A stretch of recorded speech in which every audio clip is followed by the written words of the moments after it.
Kiapo cha Waziri Mkuu Mwigulu Lameck Nchemba.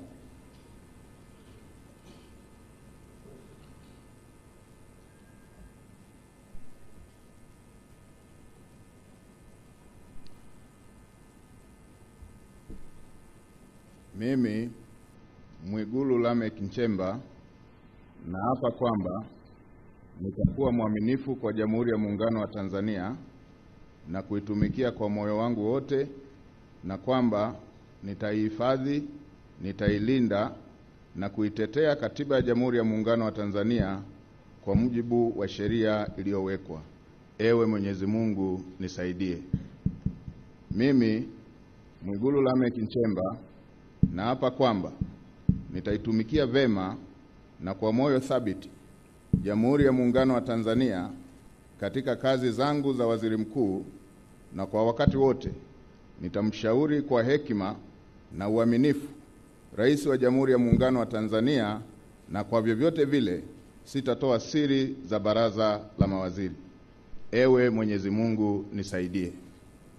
Mimi Mwigulu Lameck Nchemba naapa kwamba katika kutekeleza madaraka niliyopewa kwa mujibu wa Katiba ya Jamhuri ya Muungano wa Tanzania, nitatetea na kudumisha umoja wa Jamhuri ya Muungano wa Tanzania kwa mujibu wa Katiba ya Jamhuri ya Muungano wa Tanzania. Ewe Mwenyezi Mungu nisaidie.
Ili kuwa wa kwanza kupata habari, matukio, michezo na burudani kila siku kutoka Kakwale TV, bofya neno subscribe kisha alama ya kengele. Usikose.